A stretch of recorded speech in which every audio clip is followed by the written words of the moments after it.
Welcome to Masculine Journey. We are glad to have you with us today. And it's been a month, I think, since I've been here with you guys. It's been pleasant. It has. Yeah, I know. I think it's been pleasant for you all the way guys. around. I got a little choked up there before I could finish what I was going to say. It's pleasant for you guys. I'm pretty sure since I've been gone. Andy's been gone that long too, so Has he? It's like, oh yeah. A little bit. I miss you guys. Yeah. I had the flu. I was fighting for a couple of weeks, and then had something I had to do last week, and so I missed seeing you guys. And we're going to do this show, and then we're gone next week. All right. But where are we next week, Andy? Royston, Georgia. Why would we be going to Royston, Georgia? Boot camp. Come on, man. Oh yeah, we are having a boot camp next week. Yeah. Yeah. So you still have time to register. If you haven't registered yet, Yeah. go to masculinejourney.org. You can register for the upcoming boot camp next Thursday through Sunday. That's the 13th through the 16th, and it's in Royston, Georgia. It's going to be a great camp. Amen. So we have a pretty cool topic today, and Danny, you were the start of this topic. That's why I put the microphone in front of you. You want to talk a little bit about how this topic came about? Yeah, I was thinking about, going through some stuff here lately, and I was thinking about all the people who poured into my life over the years. And it's quite overwhelming to think about people God has put in my life and, the things that they spoke into my life and the nuggets that I've retained.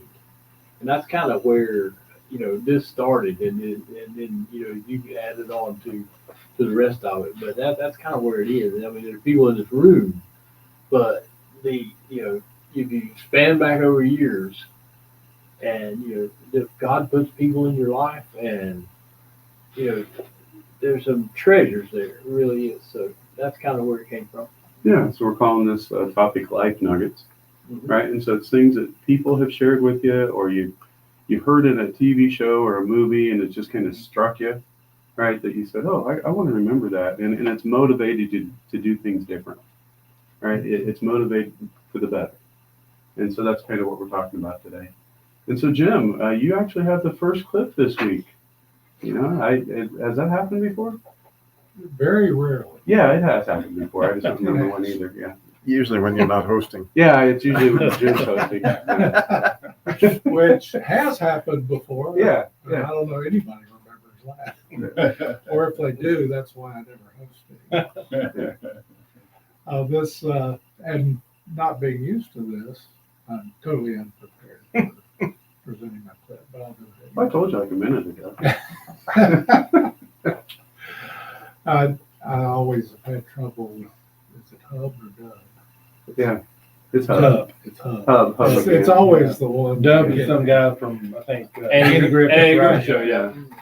Anyway, this clip is from Secondhand Lives, which you'd think I didn't really know the movie, but I watched it almost as much as Princess Bride. Wow. It's one of my all-time favorites. And this is a scene on the lake. And Hub and Walter. Walter, thank you. I couldn't think of the kid's name. I wasn't going to just say the kid. Thank you for that. Mhm. But Walter has found stuff about his uncles in the trunk and pursued it. And the opening question is about Jasmine. I don't know why I remember her name. She died early in the movie. But he is asking about that and about his adventures. And he gets a little talk that gives to young men, and he is offering him a piece of it. And this is the piece, and we'll chat about it afterwards.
It was a good speech, and what brought this to mind was the fact that particularly when I was younger, I could manufacture things in my brain that were real to me. And definitely altered some of the realities, where now I don't remember which is the reality and which is my creativity, we'll call it. But one of the things I love about this clip, and I love about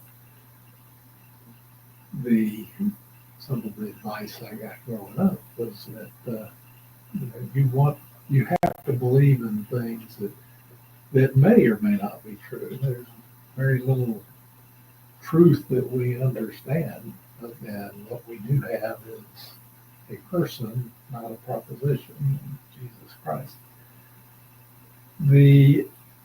What I really got from multiple people, but my father was probably the first and the strongest, is to be kind and loving to everybody, regardless of station in life. I really grew up with, even though it was a fairly prejudicial time, I had no prejudices until I developed them later in life, because my father didn't display any of those. My mother didn't display any of those. And it really is, those are things that we want to believe in, are treating others with respect, with love. And I got that all along the way. And if I have any true character, I think that's my strongest part, and that did come from others. And I guess primarily it came from Jesus. But the things that I care about most do end up being people. Money would be okay. Power I can care less about. But a lot of the things he was talking about, we need to believe. Many people don't. Yeah, it's true. I was thinking about, as you were talking about, how God has continued to refine that in you with your words of the year over the last few years, right? Because your word last year was what? Integrity? Integrity. Yeah, and what's your word this year? Intentional. Yeah. So God continues to hone that, as you continue to go through life with Him. I was beginning to wonder if I'm ever going to get away from I words. I really should have you words, right? Maybe.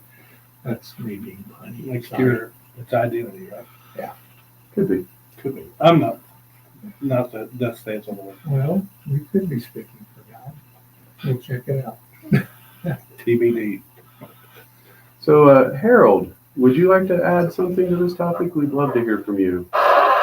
Well, as usual, I don't have. Oh, wait, we got Or music playing, like I Yeah. always do to you, You Harold. have 15 seconds. Talk fast. Well, we'll come back to you, Harold. So think about that some more. Sometime. Yeah, we will come back to that. Go to masculinejourney.org to register for the upcoming boot camp. It's coming up March 13th through 16th. No? Oh, it's not time. Oh, well, go ahead, Harold. Apparently I heard music and it was just premature music. Okay. Well, one of the things that I remember came from my mother. The first 10 to 12 years of my life, we were not together as a family the whole time. My mother and I, and when my sister came along, we were living at my maternal grandmother's house and with my mother.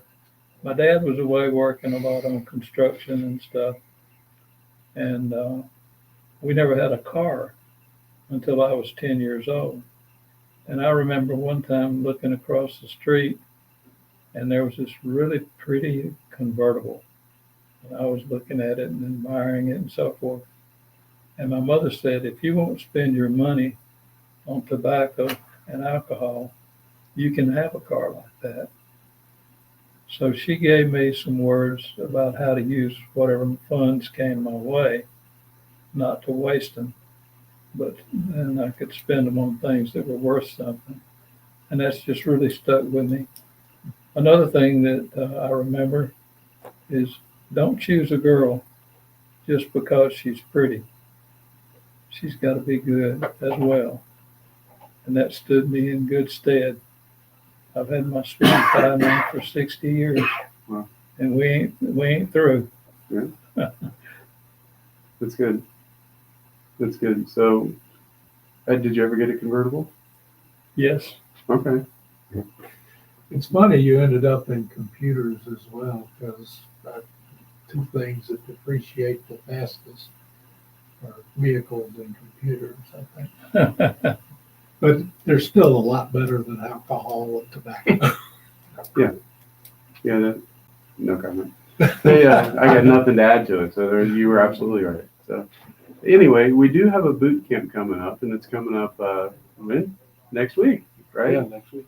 So who else going? I am. I think I registered early this Yeah, year. you did. Before the day we got there. Yeah, that's crazy. Yeah, I saw Jim's name when I was going through the registrations. I'm like, wow, the world's coming to an end. No, but you have time to register. If you register in the next few days, it would be great. Go to masculinejourney.org, register for the boot camp. Let's say you don't have the money to go. Don't let that hold you back. Reach out to one of us. We'll find a way to help you get there, right? Just let us know. Go to Andy at masculinejourney.org or any of our first names at Masculine Journey. Talk to you in a minute.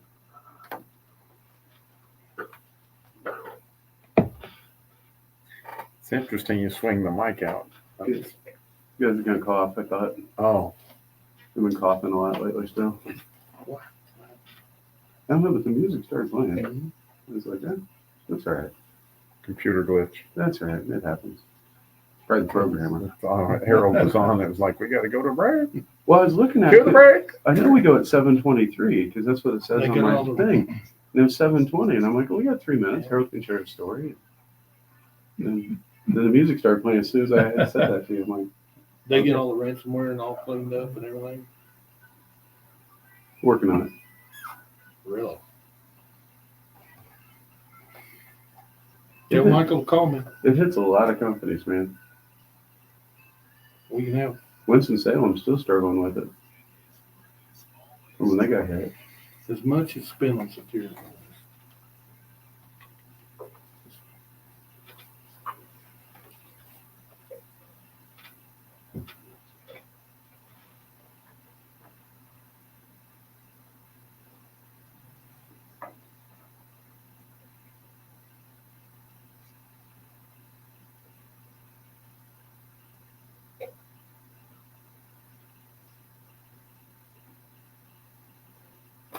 Welcome back to Masculine Journey. That is Casting Crowns and the Voice of Truth. We're talking about life nuggets and advice that we get, from friends, from family, from strangers sometimes, from movie clips, whatever the case may be. But keeping in mind that the root of that is often from God. Right? God sends others into our life to help us in times of need. And Danny, that's how this topic came about, you were sharing with us, and you actually have the next clip. Oh, well, it comes from Blue Bloods. I love that TV show. And I've used several clips before, and y'all gave me much of grief, so I decided, why not? Okay. But anyway, the clip is from the scene where Frank Reagan, played by Tom Selleck, is invited this cop in. He's done something, I can't remember what it is, but he's in trouble. But he is the son of the cop, the dirty cop that killed Frank Reagan's son, Joe Reagan. And what he's got him in there for is he's going to bring Joe Hill, his grandson, who is Joe Reagan's son, and these two are going to meet. And the interchange they have is but Frank is basically speaking into their life or putting them in front of each other to kind of confront some things. So we play it and talk about it afterwards.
So here are two guys that have things that are in their past that beyond their control, and the reason that speaks to me is there are things that happened in my life that were out of my control, but there were a lot of stuff that was in my control.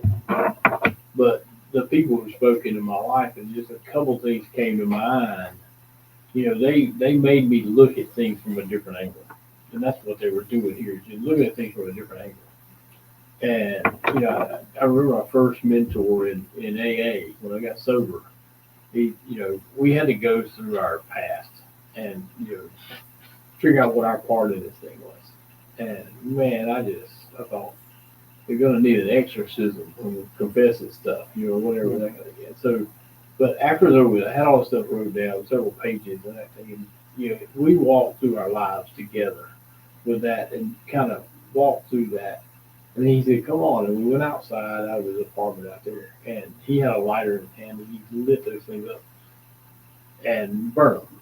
And I watched the pages go up in flames. And he looked at me and he said, now, that's all gone. Let's get about the business of living. And I've never forgotten that. That was 30 years ago. I've never forgotten that, the life nugget, if you will, that, what? And Harold reminded me before pre-show, he said, I should have brought a stick because one of my favorite clips is from Lion King where Rafiki hit him in the head. And then, what did you do that for? He said, it doesn't matter, it's in the past. And so many times the past, we keep letting the past hit us. Mm-hmm. And we hadn't learned a thing. And you're going to get thumped. But it's these life nuggets that change your course, I think, and make you go in a different direction. My friend Herb Spruill, I talked about pre-show. He would look at me, and he was just a sunshine of a person. Everybody that met Herb loved him, and he had more medical challenges than anybody ever met. In a wheelchair, dialysis. You name it, he had it going on. but his disposition of life was just outstanding. He would look at me and he would go, I know this guy, he's got the favor of God. You know who I'm talking about. And he'd be grinning from ear to ear. And I think he was trying to tell me, you've got God's favor. You've got, God is smiling on you. And at that time in my life, when he started that, I thought, there's no way God's smiling on me. Do you know what I've done? Do you know who I am? But it's those nuggets you hold on to, and sooner or later they become seeds and they grow with the stuff. And that's kind of where I've been at with the thing. And I could go through story after story and guy after guy, and it's sonship, it's fatherhood, it's all those things. I remember Dad telling me that, son, don't get paid for what you do, get paid for what you know. And he said, if they offer to send you somewhere for school or learning, he said, you go. And I told him, several years ago, I said, Dad, your advice paid off. I said, because I make a good living for what I know. And he said, well, at least something paid off. You got to be Dad. And Oh, yeah. Yeah, so that's the reality of it. That's why I love talking. Well, thank you. Robbie, is there anything you'd like to add to this topic?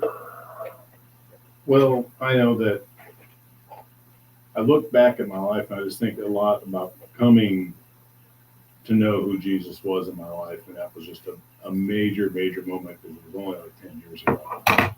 And just driving in the car and just thinking about this, and I was just bawling because I was listening to Jay Vernon McGee and his radio show, and just he was going through what I think was Romans when I first got on, and I was just kind of overtaken by all of that, what he was saying, how he was saying things, and he's giving great examples, and it's just one of those things that I just remember of coming to the Lord and just finally just giving up on myself, finally just saying, okay, I've had enough of me. I want more of him. And that was just really, really hard to go through on one hand, but it was absolutely wonderful on the other. Because you have to admit all these things that you've done and that you did and that how you think about things. And that's when I just started turning my life around and saying, no, I'm not going to be who I was. I'm going to be somebody different in the future. And just going through all of that growth and having, because I was finally got to the point, because I first started listening to Dr. Jay Vernon McGee. It was in the morning going to work. And that was on Monday morning. It's at like, I don't know, 5 a.m. or something like that. So I barely get it. And then I leave the radio network and I can't hear it going any further south towards Charlotte because things had changed. That's where I was working. And I heard it for a while. And then finally, I forget when, but it was a month or two down the road that I finally was able to get it on my phone. Oh, wow, it's on the phone. So I check all that out. And then I just started listening to it every show, every day. It's like a 4-year program. I got through it in like 2 years or something because I was just listening a lot of times and just listening. I was listening to a lot of other stuff too because I listened to Robbie and all his shows, and I just kind of, there was just this infeed of great knowledge from the Word of God and all these people that are preaching these great things, and I'm just trying to take it in and understand. And it wasn't the easiest thing. Just I got that. No, it was like I had to think about it and I had to work through it and I had to really understand it. And it was not easy just to go, oh yeah, I got it. But it was wonderful the more and more. And then I got to the point where I could just go, okay, I don't have to know everything. I'm not going to know everything. But I could just live through a lot of those instances and know enough that I know who I am and who I'm in. And that was kind of good enough. That's kind of where I'm still at. Thank you. The question I have for you, we're coming up on the music here pretty soon, but the question I have for you is, what life nuggets have you been given? Right? Have they been given from individuals? Have they been from a movie, from a song, from something? Andy? So whenever I joined the ministry, I guess it was 2016 or 17, it was the same time I've talked about it many times. I got a new job, and that job, one of the first things they did was sending me to Idaho to do this federal gig. And while I was there, got to go to Green Teton and Yellowstone. And when I did, there was a lot of driving, a lot of windshield time while I was there. And I started listening to all these Wild at Heart podcasts. I'd already heard the Masculine Journey, and I'm just trying to soak in all this message, all these different things. And there was a lot, it was just overwhelmed. But during then, it really opened me up to listen more to what God was saying, his voice. And so I took a hike, and I was like, I know Jesus took many hikes or whatever with the disciples and talked them through that. So I go across this lake called Jenny Lake at at Green Teton. I get over there, and then I wanted to hike back, but the heart was willing, but the flesh was weak. I was like, well, I got to make a shortcut. So I looked on the map. I took the shortcut, and the shortcut wasn't a shortcut. It was a long cut. It got me. It wasn't as easy as what it looked. And there was a teaching that don't try to take shortcuts. And we've heard that a lot of times. It's, whether you're doing a project or whatever. Well, what it was, I think, was a lot around process. And looking back and going through the Masculine Journey further, it was not just like take a project, and this applies to. It's your life and this whole going back and excavating, as Morgan talks about, of taking the time to really go through the process instead of just hurrying it through, because it's more about the process than it is just getting to the destination. So that stuck with me the whole time. So I know we're running out of time, but that's we're fine. Right. Well, thank you. And yeah, I'd ask you this week to, if something doesn't come to mind right now, pray about it. So God, what are some things that people have spoken into my life that have really made an impact, or things that I've heard that was in a song, was in a movie, was in a TV show, something like that has moved, and then say, okay, God, why? Why did you give me that? What were you trying to achieve? Think about that. Love somebody well this week. Let God love you. We'll talk to you next week. And I ran out of time. Maybe. I ran out of I time. went long. Sorry. We'll talk. That's right. He was I counting me talked down. to I you just didn't next. see it. Well, I didn't know if you guys were doing it because I wasn't able to see, so I was just. No, it's all fine. I should have had it. It was on me. I never heard that story. Yeah, I might have shared it when I got back, but it was one of those ones where, oh yeah, that's it's shortcut. Don't take shortcuts. I've heard that all your life, but it was a real life experience. It was a pain to get back that day. After, I was dead tired, but and then you talk about Mostly. Morgan and what he's talking about in the whole process and the excavation, going deeper. And it's like, I've always, part of my problem when I do a project is I just want to see the results. I don't want to do the project. I just want to see the results. And that is part of that uninitiated Andy that God is dealing with. So now I feel like I am embracing the process more, no matter how much it hurts. That's where the real skill comes in, learning how to do stuff and all.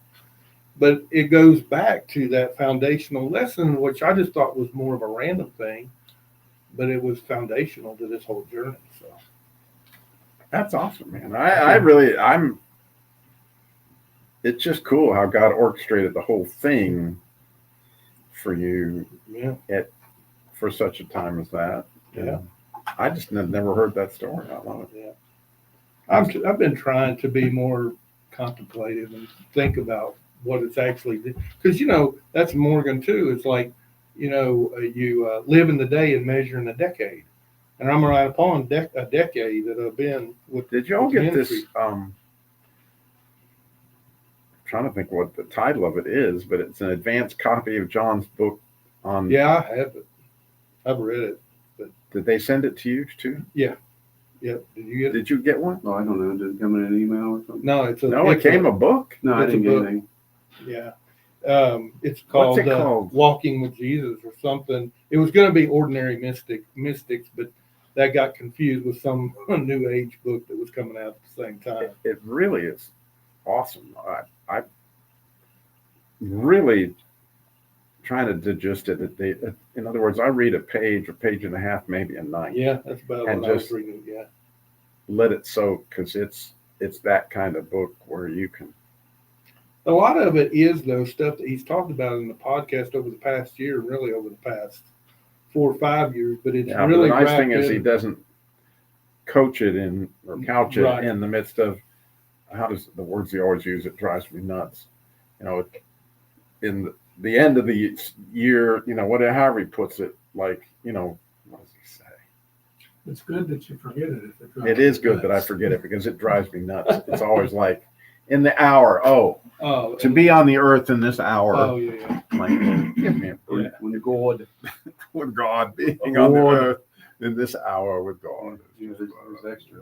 But fools The there. book itself is a really neat thing to. He talked about us being disciples of the internet, where he was like the people, he calls them mystics, but people, saints of the past, would be highly offended that we can just get answers to anything, whereas they had to sit around and wait for a lot of stuff. And there's some Or truth dig to and that. dig and dig, yeah, because Yeah. you can get an answer. And Exactly, he dude. said it turns us into skeptics. Yeah. That, you know, you think that the way to lose weight is this, this, and this, Mhm. and then 2 hours later you find out, no, that Blows up stuff your will kill world. you.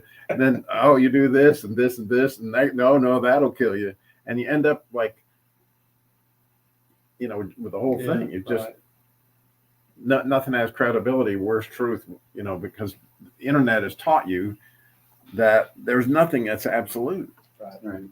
And yet, what do they say? Oh, it's going to be perfect. It's going to be so knowledgeable. And it's like, no, it's not. It's just going to be whatever somebody wants to put out there. And it's so filled with, you know, I interviewed a guy on AI, Yeah. right, at the NRB. And this guy was one of the gurus, like, Mhm. set up all this stuff. I forget what company he worked for, but he was a guru. Right? Yeah. And the more he talked, I realized, wait a minute, AI is just a buzzword for computers. Like, if that's artificial intelligence, that calculator you had from TI was artificial intelligence. Yes. Like, Or a function calculator. they're using all this, like, $90. oh, you know, Mhm. here you have this great concept. And I'm like, wait a minute. The more I looked at it, I went, it's so crazy that we have, like, just, It doesn't. And it claim to brings come in- up with an answer on its own. It just gives you back what it's been told. That's not entirely true though, but because it's also there is a way of just extracting information out of it, but it does carry biases which are programmed, you know. So it's like the answers that it comes up with may be subject to whatever somebody believed to put it in there. There was a lot of that stuff happening in searches and stuff recently. So you mean But- like you key in racist and Trump pops up? That's an example. There's a bunch of them out there and stuff of what it's doing, but yeah, it's still, it's really data. It's data and how it's exposed to you. It's only going to do what it's programmed to do. Yeah. It's not going to do anything else. No, it can learn, but because there's new inputs and new data, but it's What all does it do with it's it? all formed into how It that. doesn't go those right and it wrong. algorithms- all goes into file. It Yeah, just it goes- jumps out. It comes in, it goes out, and there's a bunch of crap in the middle, but you don't know what it's going to give you. What it's nice to you used to you'd have a search engine. You get 5 links and you had to figure out which one was the best. Right. Now it pretty much tells you what the best is of your best match at the top, and then you can still go down. Oh, now it even actually tells you AI Yeah. says, Yeah. Right. But And I'm scared of it. I haven't Right. done anything. I haven't done anything with it because I'm just like, this is, you know, a lot of people say it's the Antichrist or that whole idea of knowledge. It's the knowledge of everything. And I can see it being manipulated into that.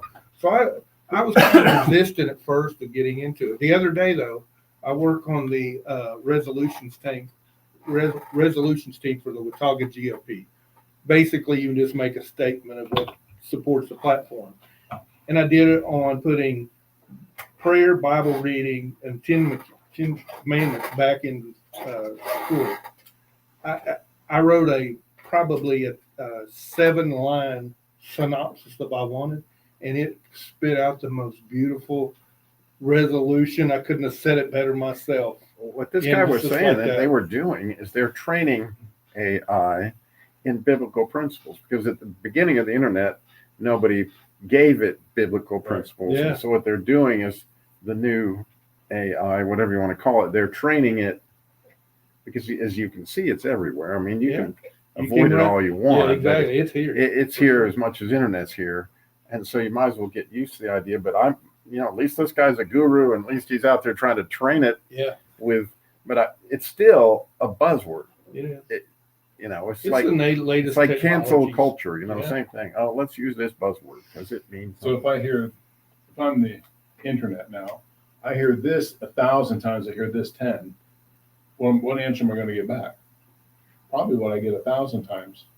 So it's just what's going on. It's just going to give you back whatever it's. gonna give What back. we used to use is search engine where you took all these collection of data, these web pages, and you indexed them so they could be found by keywords and stuff. Now, from the way I gather what AI, its algorithm, how its mechanism is, it's always predicting what you're going to say next and whatever you key in. You've keyed in those little search things in the web and it kind of fills it out for you as you go. That's essentially what it's doing. And as you type farther along, it's honing in on more of what you want. And then by the time you're at the end and you're ready to hit enter, it's ready to regurgitate all that stuff that's relevant to that specific thing. But you're right. It's just it's the next gizmo.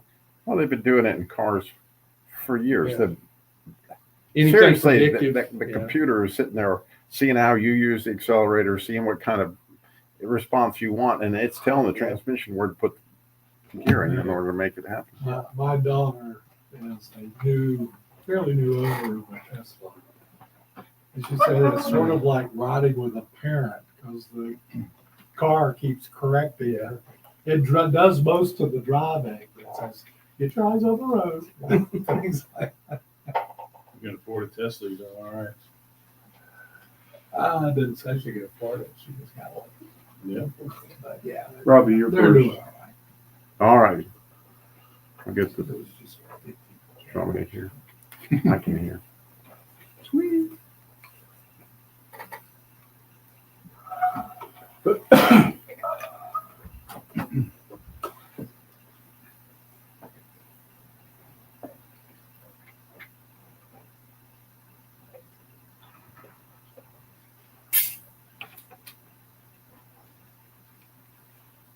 Welcome to Masculine Journey After Hours. We're very glad to see everybody here today. Wow, we have a full house. Not everyone's here, but a lot of us are here. So it's good to see you guys.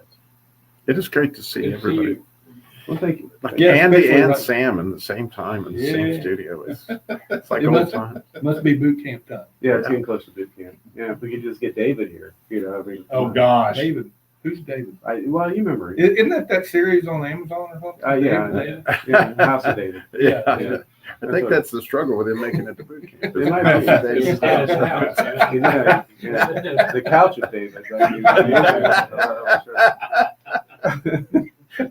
I hope he heard that. That's Well, really- yeah, if he didn't, I would tell him about it. So I already know. Yeah.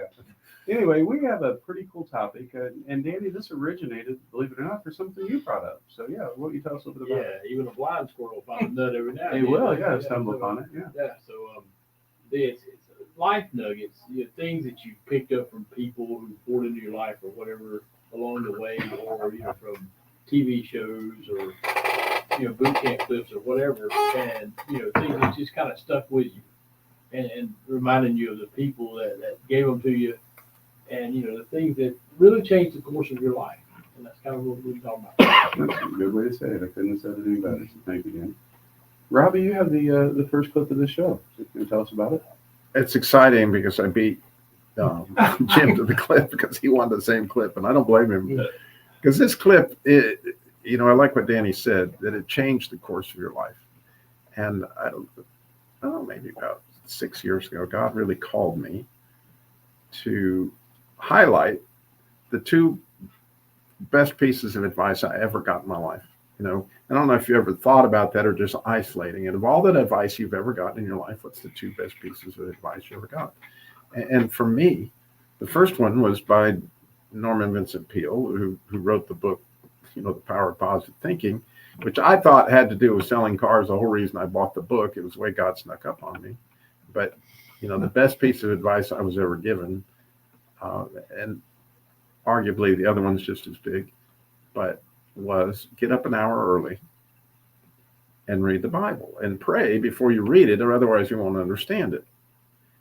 And so I was incensed completely when I heard that. Like, that's the craziest thing I ever heard. You really expect me to do that? All I want to do is sell more cars. You want me to get up early and read the Bible? It doesn't make a lot of sense, especially if you get up early and read the Bible. It will make less sense to you fairly quickly until all of a sudden the Bible's canonized. And at some point in time, you come to the conclusion that there is a God and you're not him.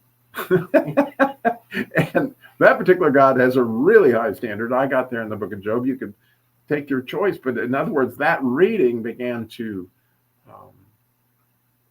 completely revolutionize my life, and it revolutionizes it to this day. In other words, I've taken that and continued on getting up earlier and reading more, and as God gives me the grace to allow me to do that and study more, it totally revolutionizes my life. But as you play this clip, which is awesome, it's really the word of a sage.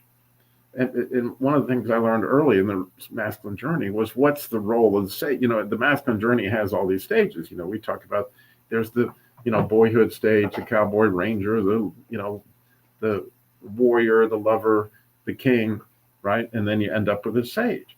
Well, what's a sage's job? Point people to God. He's a point man, And so as I began to teach that, the sage stage, it became obvious to me that this clip was the quintessential idea of what a sage does. If you play.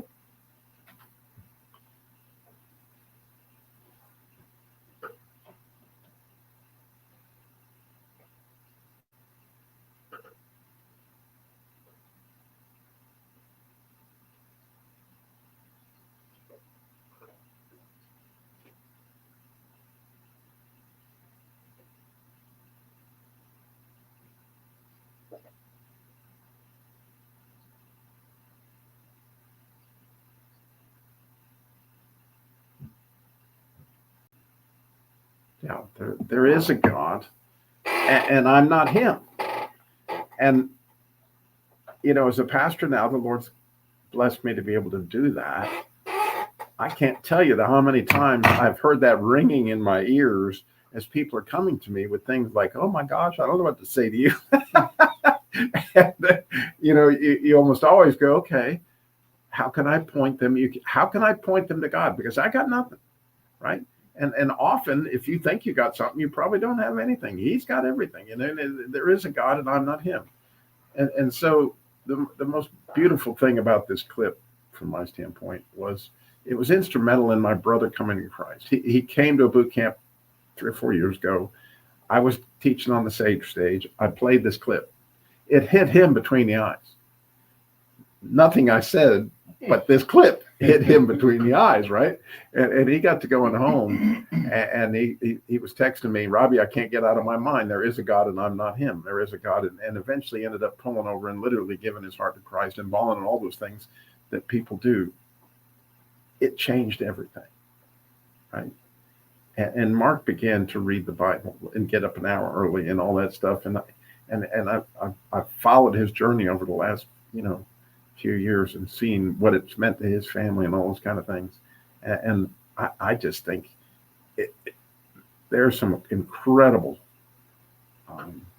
advice in that clip, but probably I'll still go back to one of the most important things I've ever learned was get up early or late, whatever your case may be, take an hour and spend it in God's word with him in that journey, not to know stuff, but to have a conversation with him, because the Bible is Jesus.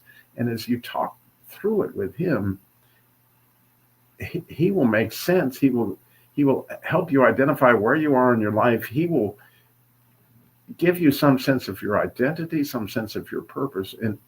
And hopefully you're walking with a band of brothers, and hopefully you got some of the other stuff that we do here. Oh man, will that come alive for you so much more if you're there in the Word. Yeah. And a great place to do that would be at boot camp. Correct. Which is coming up next week. So go to masculinejourney.org to register. Jim. And some sage advice you'll get at the boot camp, probably multiple times. People want to talk to whoever just did the speech, the teaching. And there is a response that is you're going to hear if you go to try to talk to someone, especially in the times when we are observing. I start saying the code of silence. Oh, covenant. The covenant of silence. The code of silence isn't here when we have to shut up and not get on the radio. That's the code. That's what Dub says. Yes. Well, I thought that was Maxwell smart. But what you will hear is, well, take it to God. Or what did God say tell you about that? If we are, and what you said also was brilliant that you took from what's his face. I read the book too. Can you remember that was when I was like 12. My father gave me that to read. But you have to pray before you start reading.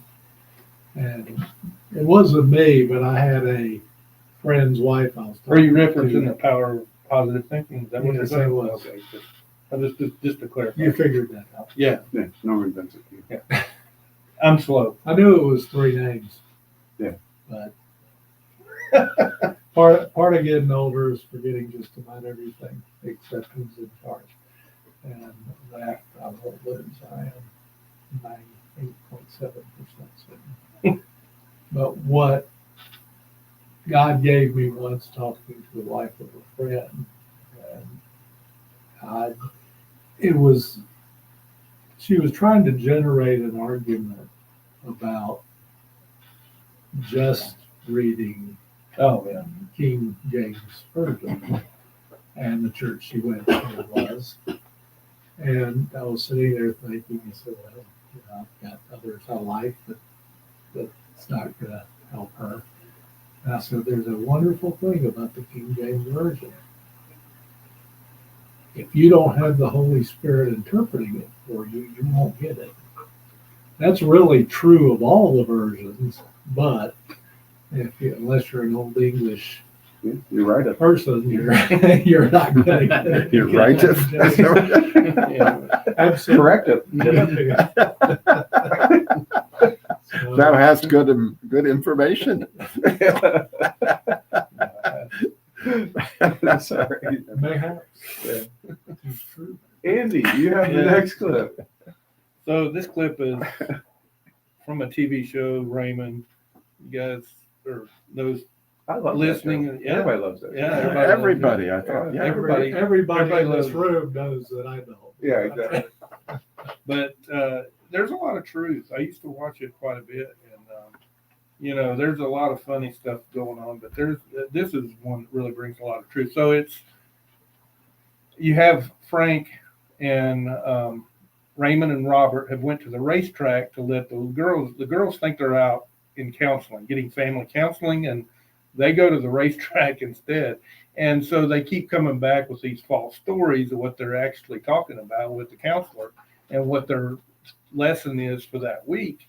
And as you talk through it, some truth starts to bubble out as they start talking and sharing the story. And it really has to do with their backgrounds, bringing up the kid. I won't go into all that. I'll let the clip play. We'll come back and talk about it. Yeah, what's happened right before this, they're talking about their history. Right. Yeah. Right. Well, Raymond's a bad dad because he had a bad dad, Right, blah, yeah. blah, blah, blah, blah. Right. And then Frank speaks up. Yeah.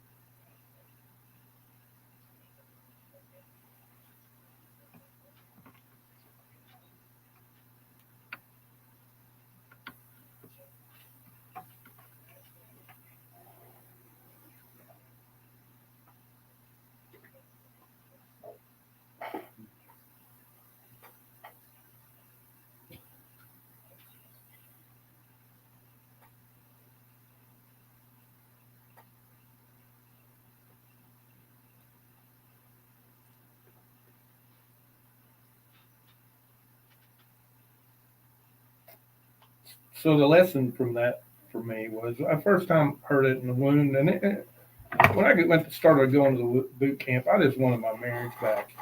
And the wound, the things that I felt like were a wound for me were probably not what really God wanted to deal with. But then on this clip, I don't think was in some of the original talks, but it was brought into the ministry later on. I saw this, and I had the reaction of most people. That was kind of eye opening. But it has really opened my heart. The nugget that I give is to have grace for those loved ones around you. Grace for those who loved me, whether they love me or not. They have their own issues. Hurt people hurt people. That was a big part of what I learned as I went along. But whenever you begin to not only just free somebody because Jesus says so, but trying to understand their story. My dad, his father left him at a young age. He was raised by an alcoholic grandfather who knows what to him. And my dad had moral failure. Our family broke up, and that hurt me for a long time. That was my father wound. My father disappeared when he needed to be there. With that said, I saw Dad's life go on, and I know what he went through. And his wife could have been such more of a mess. His dad ended up committing suicide. His life was a mess, and as much as it was hurtful for him to leave, he showed a lot of good in me. And particularly in his life, I begin to look at what I'm doing now. I go on ambitions with God. Dad got into the Word later on in his life. A lot of it had to do with around the Old Testament and Hebrew people, just that story, just a lot of different things. And I see all this stuff. I could have measured him simply by the bad that was in his life, but something like that clip is very powerful in helping to see what they overcame, what the people that went before us overcame. And even if they didn't and some bad stuff came along, you can still have grace for them and understand that they did it out of ignorance a lot of times. So. Yeah, when you were talking about this before the pre-show, this clip for me was pretty instrumental. I remember seeing it for the first time on Raymond, and I'm like, oh, that's got to be in the wound. Yeah.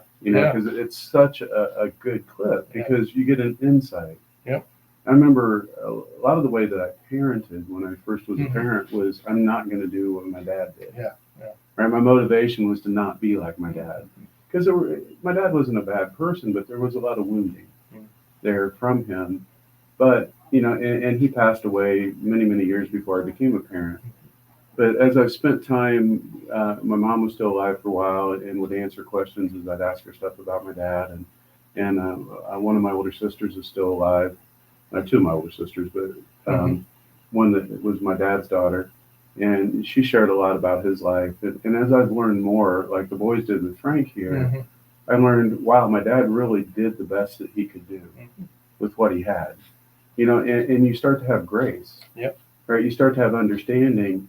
And then you look back and go, wow, I really wasn't a good parent at times, and hopefully my kids will find that grace, that they'll understand, and great thing about these boot camps is, my boys have been coming to a lot of them and they've learned some of Dad's story, and because you get up and you share some of your story, not that I would sit and do that around the dinner table or anything, but, they learn part of that. And I think that it does start to give them context. It gives them perspective. It does. And they can say, oh, there was a lot more going on there. I've learned a lot of things about my mom after she's passed away. That really helps me understand how she was the way she was, and things that I thought may have been a weakness, I look at as an incredible strength when you know the rest of the story. Absolutely. And so it's really cool. That's a great clip, because you do get perspective. You do. Right? And you realize that the people had life before you, and we get so focused on what happened to us, as we should. Yeah. But then we also have to have the grace to say, okay, let me have compassion for those that came in front of me. Yeah. I was just going to say that the beauty of understanding the value of wounding is, if you're like me, things are happening to you almost every day of your life that create all this negativity in you. And you begin to run what I call scripts. You can call them whatever you want to call them, but all of a sudden in your mind are running all the reasons you need to justify yourself in this particular situation, or all these things that you're right. And you probably have all kinds of things in your life right now, and your mind is just running that stuff. Yep. Right. God, there's nothing in God that is negative. And so if I'm running anything like that negative in mind, what do I know? It's time to, the check engine light is flashing. Robbie, Robbie, Robbie, Robbie. This isn't from me. It's not from me. It's not from me. Let me push into that, right? And clips like that are an invitation, from my standpoint, to what is driving these scripts in my mind. What happened to me in the past? And I was just there this morning, actually, because I'm looking for God to give me some interpretation of that. And I sat there and ran scripts for about an hour and a half, really.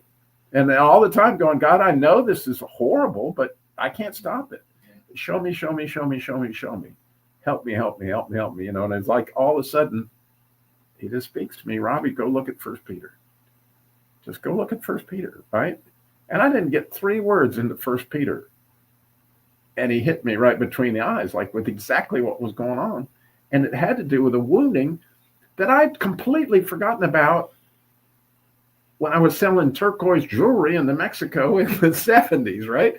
And so, but it was such a bad wound and so connected to what had happened recently that, like, what a value it is that you can go back in there. You can forgive people that really hurt you. You can have grace for the people who had, you can find the agreements that you made inside of that, which we've talked about agreements. I don't know how many times on this show where I've made some agreement that I'm never going to do this again. I'm never going to do that. Oh my goodness, the healing that's available if you understand the process and what God has been trying to flash that check engine light in your mind saying, you're running scripts, buddy. Yep. Yeah. No doubt. The check engine light's kind of fresh for me thinking about it.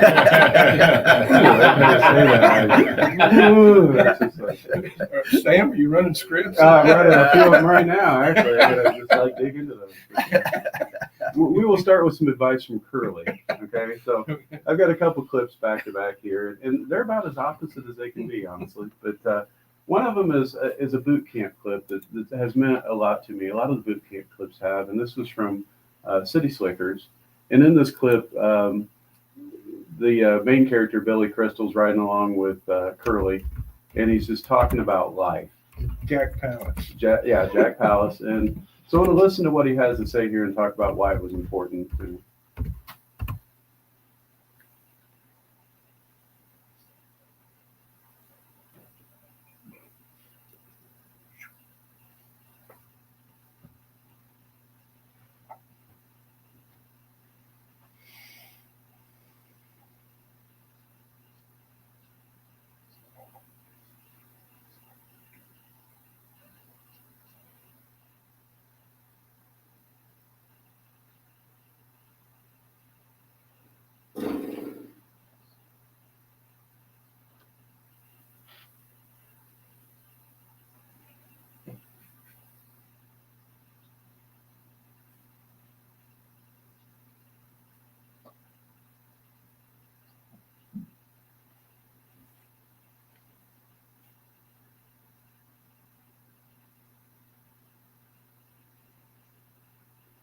I think at times when I listen to that, I think, okay, what is that one thing that's really important to me?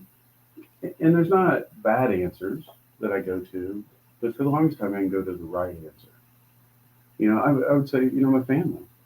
And that's a good thing to have your family to be the one thing, that top important thing that, as you get older and life things changes and, I'm no longer married, right? So that's not there. And my kids are kind of out on their own, and so I'm kind of on my own, right? Things kind of change. And not that they're not valuable and not that it's not important or they're not a priority, but the one thing, for me that I always got to remember is God, right? Because absence of Him, none of the other stuff really matters, right? And I have to use that a lot because I'll get wrapped up in the world and all the things that it's throwing at me.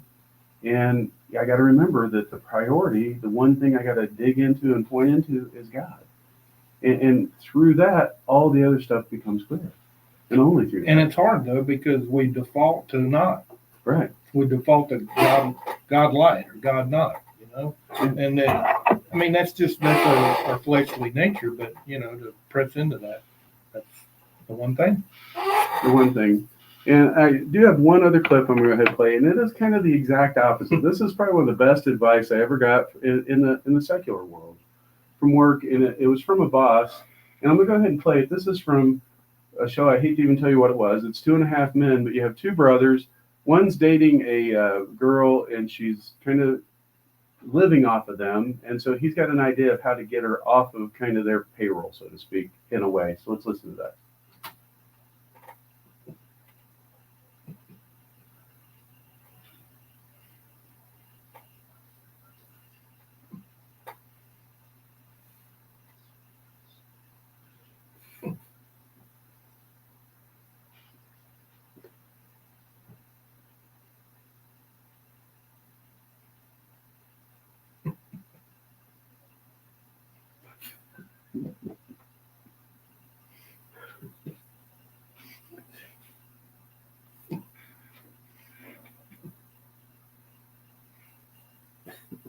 Well, that was memorable, if nothing else. I did have great advice from one of my first bosses in construction, the guy that really kind of poured into me and gave me a lot of good advice along the way. He wasn't around often, but when he was there, he gave me good advice. And probably the first thing he ever told me is that don't crap where you eat, right? And what he was trying to say is don't get mixed up in things that's going to take away and cost you your job. You know, it had to do with your job primarily, and it's driven everything I've done for the last 40 years in construction. That I always think about that. It's one of the filters that I run things through of, am I really putting anything in the way that can cost me my job? Am I doing things with the right integrity? Am I keeping things above board? You know, and that impacts you in other parts of your life. You know, when you use that as a filter of, am I putting the priority in the right spot? If my family's my priority, am I doing anything to risk my family? Right? And so you can kind of apply it in a lot of different places, but that's one word of advice that I got over 40 years ago that I don't always consciously think of it, but it's a filter that I run things through as I'm looking at stuff to say, okay, what do I need to do here? My boss will tell you pretty frequently, I call him and tell him when I mess up, right? Because I'm just going to be very upfront with things. Because I don't. And they like that. Well, and I don't want it to come back later and they say, why didn't you tell me? Right. Right? You know, it still goes back to Vern Lewis years and years ago, and he's probably not alive anymore. I mean, Virtual Vern at this point. virtual Vern, yeah. But telling me that, and it's impacted a lot of how I do things, especially in business, but in other aspects of my life. And I'm very grateful for that advice, as crass as it sounds. It was good, it was memorable, and I promise you won't forget it. Right? Yeah, my father put it to me early on. It was, you don't do that in your mess kit. Yeah, exactly. It wasn't where you eat. It was like, That was the way I heard. yeah, you heard it the same way I did, you know. Yeah. Not a good plan. But no, It clearly helps in the whole idea of priorities, which are a gigantic part of life. it is. It is, you know, and so if I'm putting God first with the one thing, and I'm taking care of not to do things I shouldn't do, you know, it'll help me be in a better place. And a cleaner mess kit. It is a cleaner mess kit. Yeah, it's a lot more fun eating in that area. But yeah. Anyway, as I challenged in the last show, be asking God this week, what are some life nuggets that you've been giving me, and remember where they came from. God, where did you get those? And then what have I done with them, and what more do you want me to do with them? And more than that, let God love on you this week, and turn around and love on others well. And go register for the boot camp that's coming up March 13th through 16th. That's only a little over a week away. We'd love to have you there. There's still plenty of room. It's at an amazing place. You got plenty of time. Go do it. We love you. We'll talk to you next week.